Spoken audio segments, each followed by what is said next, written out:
La parole. À Dieu soit la gloire, à Dieu soit la gloire, à Dieu soit la gloire pour les choses qu'il a faites.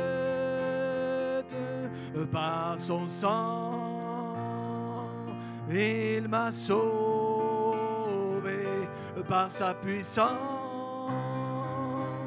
il m'a relevé. À Dieu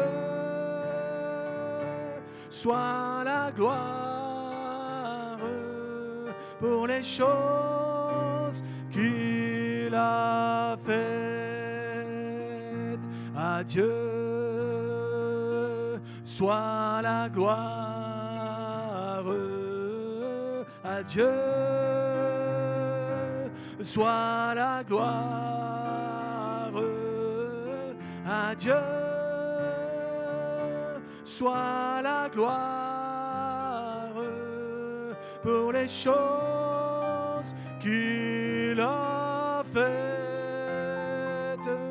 par son sang. Il m'a sauvé par sa puissance, il m'a relevé. À Dieu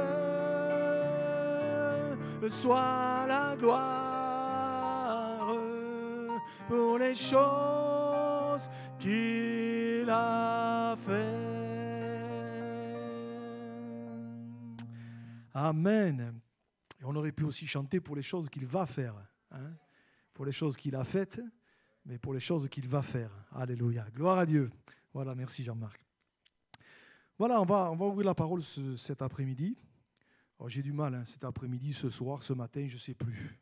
Je ne sais plus. Maintenant, voilà, aujourd'hui. Ouais. Si je me plante, ne m'en voulez pas. Je voudrais, en fait, j'avais à cœur et je voudrais faire une suite de mardi soir. Alors peut-être faire un récapitulatif pour ceux qui n'étaient pas là mardi soir. On s'est arrêté sur ce verset de Éphésiens, chapitre 3, verset 20. « Or, à celui qui peut faire par la puissance qui agit en nous infiniment au-delà de ce que nous demandons ou pensons. » Je crois que c'est important que dans cette année qui redémarre, on apprenne, parce que je pense que ça s'apprend avec le secours du Seigneur, on apprenne à ne pas ou à ne plus limiter le Seigneur. Parce que de fois, et je m'y mets dedans, et moi le premier, des fois, par nos raisonnements, par nos conceptions, par nos façons de parler, par tout ce qu'on est, on a limité Dieu. Voyez, on a limité le Seigneur. Et vous vous rappelez, on s'est arrêté, on a terminé la réunion, et je pense qu'on a eu un bon moment où on a pris quelques instants pour prier peut-être pour des sujets pour lesquels on n'osait plus prier. Ou peut-être parce que ça faisait tellement longtemps que la situation était comme ça, que quelque part on s'y était fait, et bon, on n'ose plus prier pour ça. Je réfléchissais à ça. Y a un homme qui, alors c'est pas de lui dont je vais parler cet après-midi, mais il y a un homme qui m'a fait réfléchir à ce sujet, c'est Zacharie. Vous vous rappelez le mari de Élisabeth.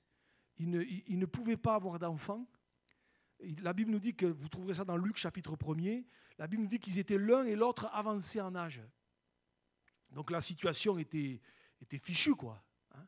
Et pourtant, quand l'ange va s'adresser, vous lirez ça, c'est Luc chapitre 1er, verset 13, quand l'ange va s'adresser à Zacharie, l'ange va lui dire ceci: « Ne crains point Zacharie, car ta prière a été exaucée. » Et vraiment, je me disais, je me le dis à moi et je nous le dis à nous, ben, ressemblons à Zacharie, parce que je me dis, il aurait pu s'arrêter de prier en disant, de toute façon c'est fichu, maintenant c'est terminé, il n'y aura plus rien qui se passera, mais quelque part, il a cru que Dieu était capable de faire infiniment au-delà de ce qu'il pouvait penser ou demander. Et Dieu l'a béni, quoi, voyez. Et je voudrais vraiment nous encourager, en repartant dans cette année, à croire que peut-être malgré les situations et les circonstances, dans cette année, Dieu peut faire encore infiniment au-delà de ce que nous demandons ou pensons. Dieu peut nous étonner. Hein. On a vu ce verset dans la Genèse 18, verset 14. « N'y a-t-il rien qui soit étonnant de la part de l'Éternel ?» Et je voudrais vraiment nous encourager Alors ce soir, cet après-midi, on va lire deux, trois textes, d'abord dans l'évangile de Matthieu, au chapitre 9. Et là, il est question de l'histoire de deux aveugles. Et à ces deux aveugles, Jésus va poser une question. Et je me dis que peut-être cet après-midi, le Seigneur pourrait nous poser exactement la même question. Je veux même croire qu'il nous la pose, qu'il va nous la poser. En tout cas, il me l'a posée à moi. Et je voudrais qu'on puisse y réfléchir. Alors regardez, lisez avec moi Matthieu chapitre 9, à partir du verset 27 jusqu'au verset 31. Il est dit, étant parti de là, Jésus fut suivi par deux aveugles qui criaient, « Aie pitié de nous, fils de David !» Lorsqu'il fut arrivé à la maison, les aveugles s'approchèrent de lui et Jésus leur dit, et là voilà la fameuse question, « Croyez-vous que je puisse faire cela ?» « Oui, Seigneur, lui répondirent-ils. Alors il leur toucha les yeux en disant, « Qu'il vous soit fait selon votre foi. » Et leurs yeux s'ouvrirent. Jésus leur fit cette recommandation sévère, « Prenez garde que personne ne le sache. » Mais dès qu'ils furent ressortis, ils répandirent sa renommée dans tout le pays. Amen. Croyez-vous que je puisse faire cela? C'est surprenant comme question. Quand vous lisez les évangiles, et vous l'avez fait comme moi, vous avez dû vous apercevoir que plus d'une fois, Jésus a posé des questions quand même assez surprenantes. Et on pourrait se dire, mais pourquoi Jésus fait ça? Est-ce qu'il a un problème? Est-ce qu'il veut mettre les gens mal à l'aise? Est-ce qu'il veut les tester? Vous voyez, par exemple, rappelez-vous, vous lirez ça dans l'évangile de Jean, au chapitre 5, au verset 6, quand cet homme qui est là à la piscine de Bethesda depuis 38 ans, Jésus s'approche de lui et il va lui poser cette question, « Veux-tu être guéri ?» C'est surprenant quand même comme question. Est-ce que ça vous viendra à l'idée de poser une question à un gars qui est malade depuis 38 ans, de lui dire « Est-ce que tu veux être guéri ?» Ça pourrait sembler trop logique. Et pourtant, je crois que si Jésus la pose, cette question, c'est qu'elle est importante. Je crois que, je ne sais pas si c'était son cas, peut-être oui. D'ailleurs, c'est peut-être pour ça que Jésus lui pose la question. On peut s'habituer à tout. Hein. Et finalement, même le pire, on peut s'y habituer. Voyez, c'est pour ça que quelque part, Jésus pose certainement cette question. Veux-tu être guéri? Je pense à la question qu'on a aussi dans l'évangile de Marc, au chapitre 10, dans l'histoire de Bartimée. Vous vous rappelez? Quand ce gars, il est là, il crie derrière, on va le faire taire, enfin en tout cas, on va essayer. Et puis quand on va lui dire, mais écoute, lève-toi, Jésus t'appelle. Et Jésus va dire à cet homme, que veux-tu que je te fasse? Bizarre comme question. S'il crie, c'est qu'il veut que tu le guérisses. En général, quelqu'un qui est aveugle, on le voit tout de suite, hein, qu'il a un problème de cécité, en général, hein, ça se voit. Donc un aveugle qui s'approche, qu'est-ce qu'il veut? ça semblait logique, et pourtant Jésus lui pose la question. Voyez, et ici, il est question de ces deux aveugles dans Matthieu. Encore une fois, j'allais dire, Jésus nous prend un petit peu de revers, et il pose cette question, croyez-vous que je puisse faire cela? Voyez, je me dis que là aussi, ça semble logique. Si ces deux aveugles étaient là et criaient derrière eux le Seigneur, c'est que ils pensaient qu'il était capable de le faire. Certainement qu'ils avaient entendu parler de la réputation de Jésus et qu'ils se sont dit, s'il l'a fait pour d'autres, il peut le faire pour nous. Voyez, en y réfléchissant, je me disais, mais est-ce qu'encore aujourd'hui, le Seigneur ne pourrait pas nous poser la même question? Par rapport à nos défis, par rapport à nos situations, par rapport à nos circonstances, par rapport aux prières que nous faisons monter, est-ce que le Seigneur ne pourrait pas nous poser la question cet après-midi, comme il l'a posé à ces aveugles, dis-moi, tu me pries, tu me demandes, mais est-ce que tu crois que je peux le faire? Est-ce que tu crois que je peux le faire? Vous voyez? Je crois que c'est important. D'ailleurs, je ne sais pas si vous avez fait attention à une chose, il semblerait que ça faisait un petit moment que ces aveugles, j'allais dire, suivaient à la trace Jésus.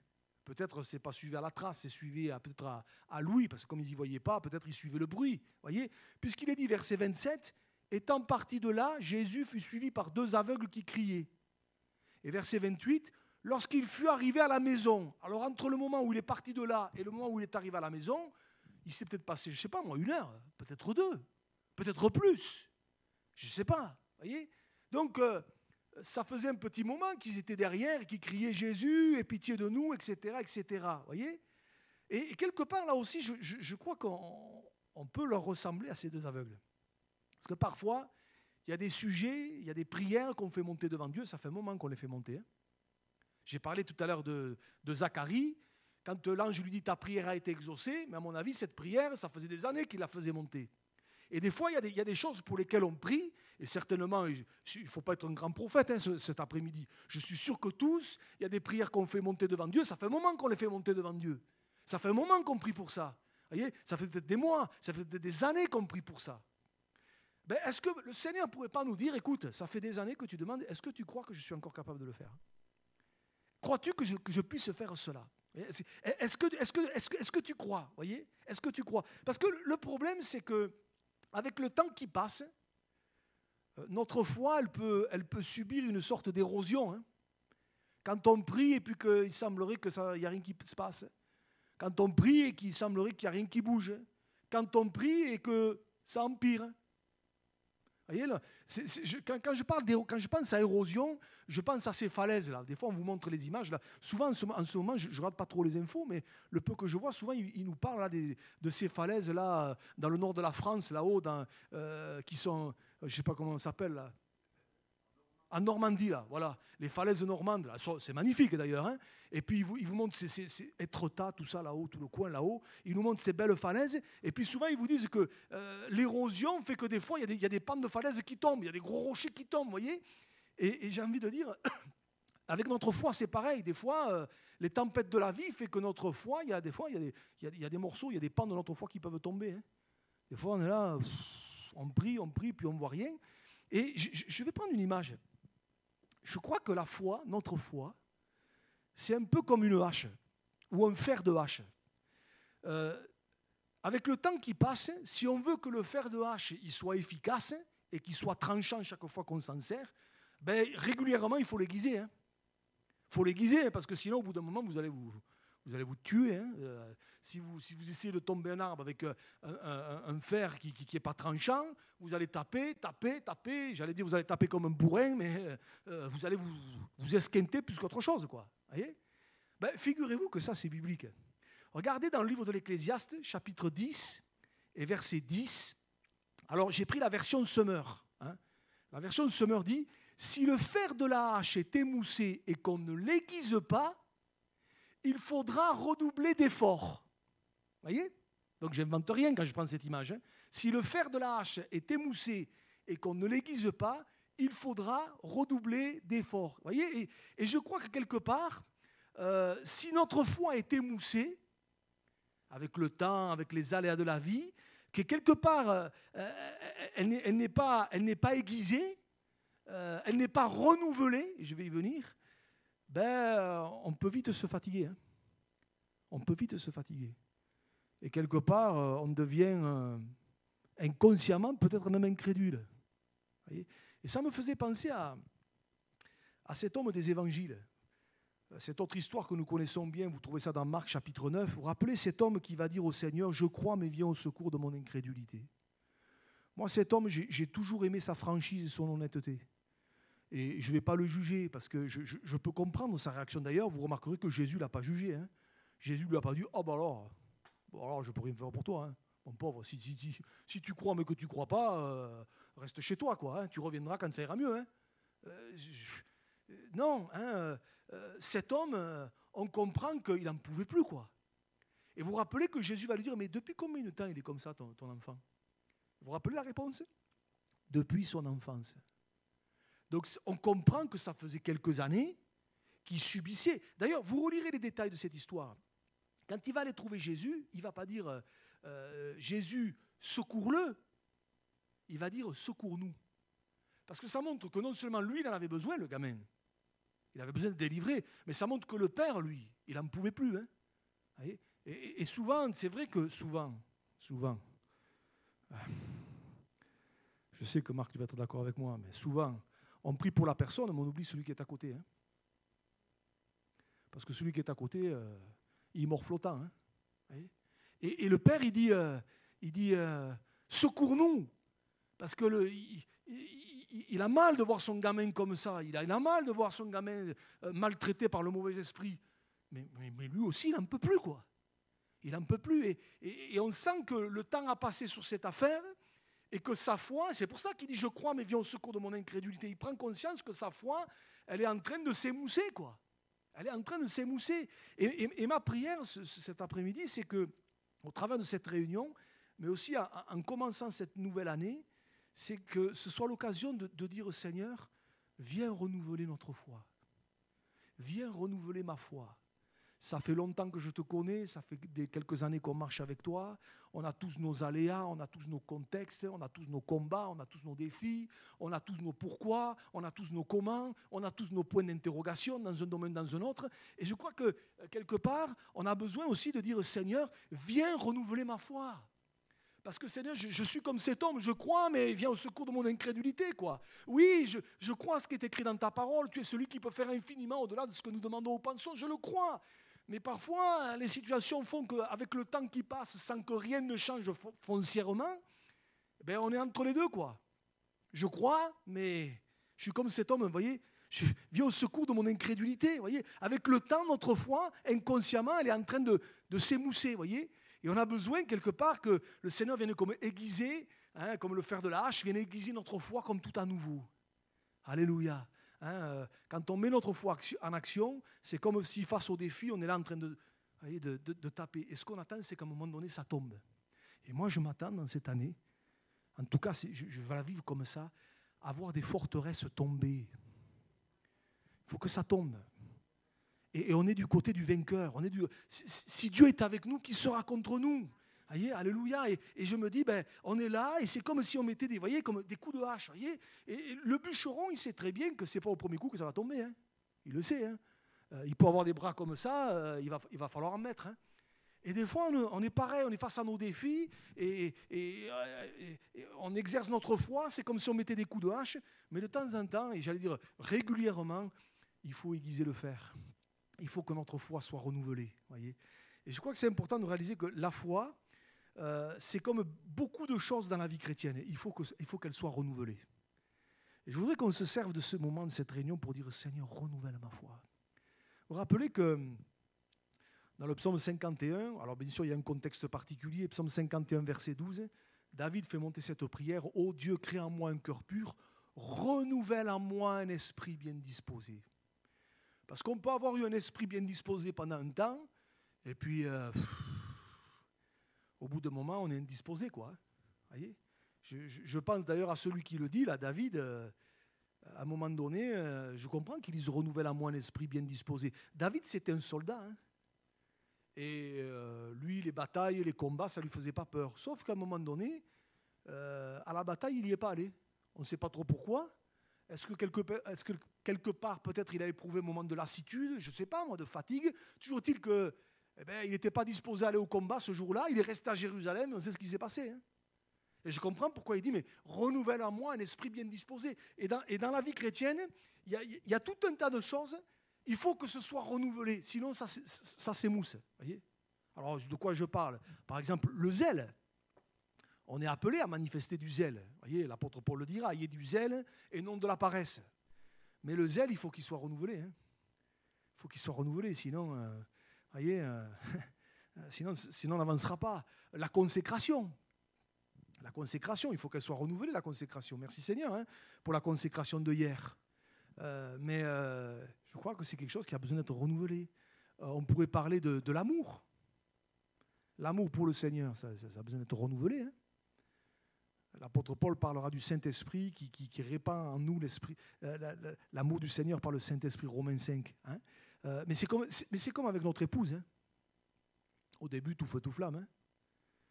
Mais après, il faut que l'amour soit renouvelé, hein, parce que sinon, après, qu'est-ce qui se passe? Avec le temps qui passe, l'habitude, on ne se regarde même plus, on cohabite, quoi. Mais avec le Seigneur, c'est la même chose. Hein. Si l'amour n'est pas renouvelé, voyez, la compassion. Moi, je sais que c'est quelque chose, je dis Seigneur, renouvelle ma compassion. Parce que Jésus était ému de compassion. Et on peut vite devenir... on en voit tellement. Hein, des situations, des problèmes de l'un, de l'autre. Des fois, on a envie de dire, il me casse les pieds. Vous voyez? Parce qu'on en voit tellement qu'on peut perdre notre compassion et on devient dur, on devient raide, on devient... Et moi, personnellement, c'est une prière que je fais, Seigneur, renouvelle-moi dans la compassion, parce que, bon, Au début, bon, vous courez de partout, et, vous voyez, quand vous êtes jeune serviteur de Dieu. Et puis avec le temps, bon, Seigneur, mais renouvelle-moi dans la compassion. Heureusement que le Seigneur est toujours ému de compassion quand il nous regarde, hein, et qu'il ne nous dit pas, oh, toi tu me casses les pieds avec ton problème, hein, tu es toujours en train de pleurer. Non, mais heureusement que le Seigneur n'est pas comme ça. Hein. On a besoin d'être renouvelé dans la compassion, renouvelé dans l'amour de la parole.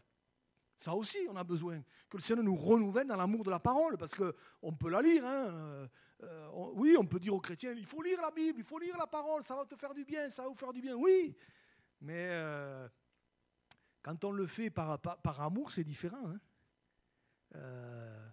Il faut que Dieu nous renouvelle dans l'amour de la parole. Alléluia. Moi, je bénis Dieu parce que souvent, je dis, Seigneur, qu'est-ce que tu vas me dire aujourd'hui ? Des fois, vous lisez des textes, en ce moment, je relis l'évangile de Jean. Oh, l'évangile de Jean, vous me dites Jean 2, les noces de Cana, Jean 3, Nicodème, Jean 4, la Samaritaine, Jean 5, l'homme à la piscine de Bethesda, Jean 6, la multiplication des pains. Vous voyez, Jean 7, si quelqu'un a soif, qu'il vienne à moi et qu'il boive. Vous voyez, on connaît tout ça.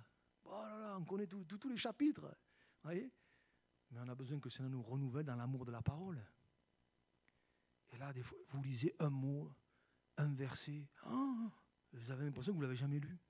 Ou vous le voyez sous un angle différent. Vous prenez une autre traduction, et vous le voyez sous un nouveau jour. Waouh!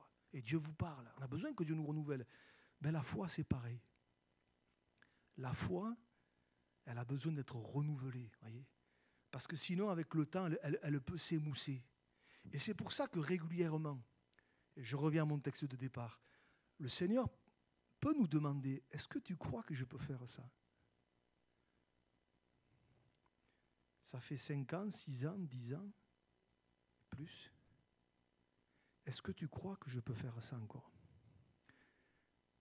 On peut prier par habitude, hein, parce qu'on a l'habitude de le demander, Seigneur,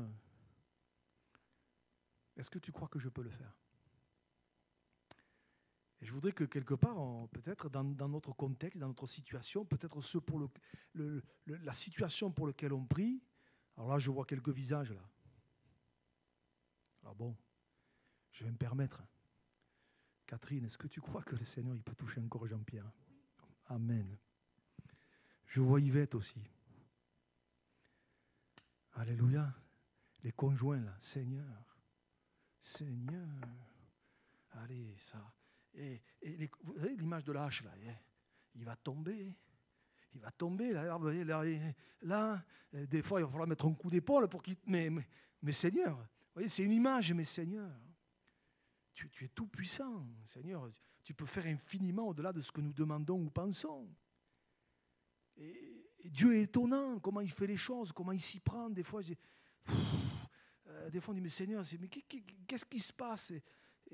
Ben Seigneur, je veux te faire confiance, Seigneur. Parce que vous voyez, et c'est pour ça que notre foi elle a besoin d'être renouvelée constamment. Parce que sinon, elle peut s'émousser et comme le fer de la hache, vous voyez, on tape et on se fatigue. Et moi, j'ai envie de dire, Seigneur, renouvelle en moi l'esprit bien disposé, mais renouvelle notre foi cet après-midi. On démarre l'année, on n'est que le 7 janvier. Seigneur, renouvelle notre foi pour cette année. Seigneur, et je veux vraiment, Seigneur, m'attendre encore à de grandes choses de ta part. Je ne sais pas comment ni quand, mais Seigneur, je réalise que tu peux faire infiniment au-delà de ce que nous demandons ou pensons. Alléluia. Alléluia. Et moi, je me dis, mais Seigneur, le Saint-Esprit, comme je disais mardi soir, le Saint-Esprit, lui, il n'est pas limité. Lui, couvre-feu, pas couvre-feu, confiné, pas confiné, lui, il agit. Hein. Alléluia. Alors, Seigneur, voilà, dans cette situation, dans ce problème, ce cœur qui est dur, je parlais de Saul de Tarse mardi soir, mais des Sauls de Tarse, il y en a encore aujourd'hui. Hein. Il y en a des Sauls de Tarse. Hein. Ben, si Dieu l'a fait pour le Saul de Tarse de la Bible, il peut le faire pour nos Sauls de Tarse aujourd'hui. Hein. Alors Seigneur, je veux m'attendre à toi. Je termine. Peut-être on va encore prendre un petit instant là pour prier encore. Je reviens à mes 2 aveugles là, du départ. Quand Jésus leur dit « Croyez-vous que je puisse faire cela ?» Le but de la question, ce n'était pas de les mettre mal à l'aise. Ce n'était pas de les culpabiliser. Ce n'était pas ça le but. Mais justement, c'était de les amener à vivre ce pourquoi ils étaient venus. Voyez ? Et le but de ce court message, de ce simple message cet après-midi, quelque part, ce n'est pas de nous culpabiliser en disant « Ouais, c'est vrai, ma foi, le rat des pâquerettes. » Ce n'est pas ça le but. Mais le but, c'est de nous amener à dire « Seigneur, je veux au travers de ces moments, Seigneur, te dire « Renouvelle ma foi. » Et peut-être alors que tu me poses la question, est-ce que tu crois que je suis capable d'agir dans cette situation? Est-ce que tu crois que malgré... Oui, ça fait des mois, des années que tu demandes. Et pour l'instant, ça n'a pas changé. Pourquoi? J'en sais rien. Ne me demandez pas, je ne sais pas. Hein? Le temps de Dieu, ce n'est pas le nôtre. Ça nous dépasse. Voyez, ça nous dépasse. Mais Seigneur, alors que tu me poses la question, est-ce que tu crois que je peux faire ça? Seigneur, avec cette foi renouvelée que tu mets dans mon cœur, je veux dire comme ces aveugles. C'est beau ce qu'ils disent. Oui, Seigneur. Oui, Seigneur. Je me suis posé la question, comment ils l'ont dit? Est-ce qu'ils ont dit oui, Seigneur?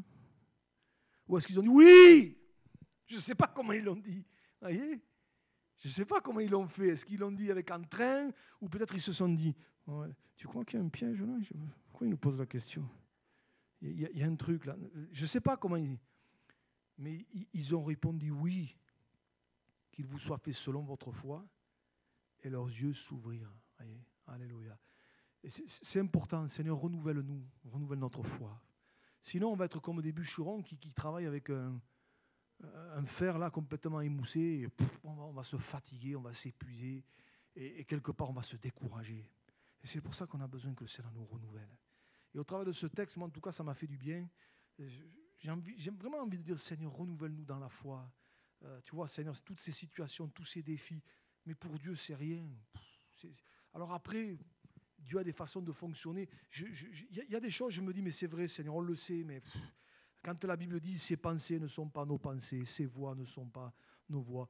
L'apôtre Paul dira aux Romains que tes voies sont incompréhensibles.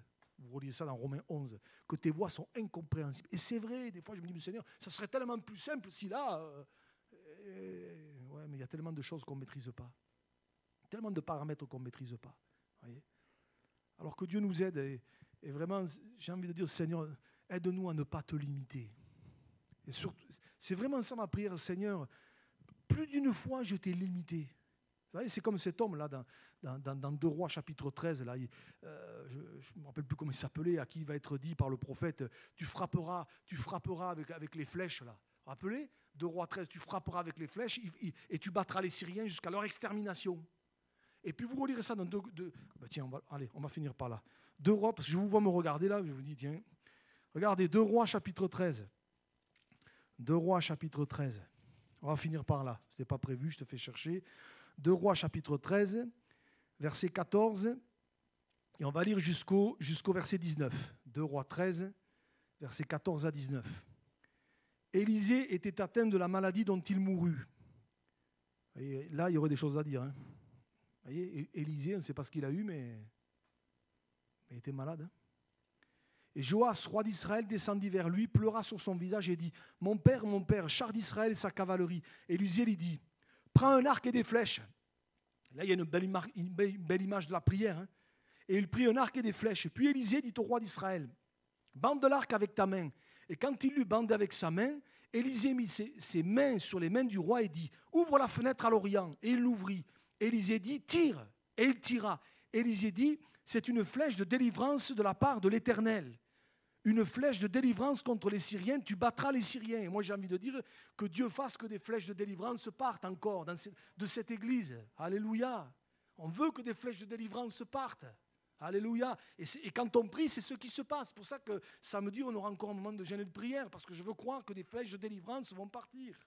Alléluia. Et regardez, Élisée dit encore, prends les flèches, et il les prit. Élisée dit au roi d'Israël, frappe contre terre.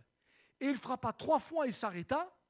L'homme de Dieu s'irrita contre lui et dit, il fallait frapper 5 ou 6 fois, alors tu aurais battu les Syriens jusqu'à leur extermination, maintenant tu les battras 3 fois. Et quelque part, alors je ne vais pas rentrer dans tous les détails, mais on se dit, il a loupé le coche, là, il fallait donner encore un peu plus, vous voyez ? Il fallait pas s'arrêter. Quelque part, inconsciemment, il a limité un peu la chose. Il a fallu faire un peu, vous voyez ? Et j'ai envie de nous dire, Seigneur, Bon, on pourrait dire beaucoup de choses. Il a frappé 3 fois, il s'est arrêté, je ne sais pas. Peut-être on pourrait dire, moi ça fait 3 ans, vous voyez que je prie, ça fait plus que ça. Eh bien, t'arrêtes pas. T'arrêtes pas. T'arrêtes pas. Là, c'est dommage qu'il n'ait pas un peu plus. Voyez, je crois qu'on peut facilement transposer ce texte avec nos situations. Voyez, des fois, on pourrait s'arrêter, bon, voilà, et puis ça ira. Voyez. Mais je voudrais nous encourager à ne pas limiter le Seigneur, dire Seigneur, on veut continuer parce qu'on croit, Seigneur, que tu es un Dieu illimité. Alléluia. Et que ce que tu faisais hier, tu le fais encore aujourd'hui. Alors Seigneur, aide-moi à ne pas te restreindre, aide-moi à ne pas te limiter. Alléluia. Alors oui, crois-tu que je puisse faire cela? Moi, je veux répondre oui, Seigneur.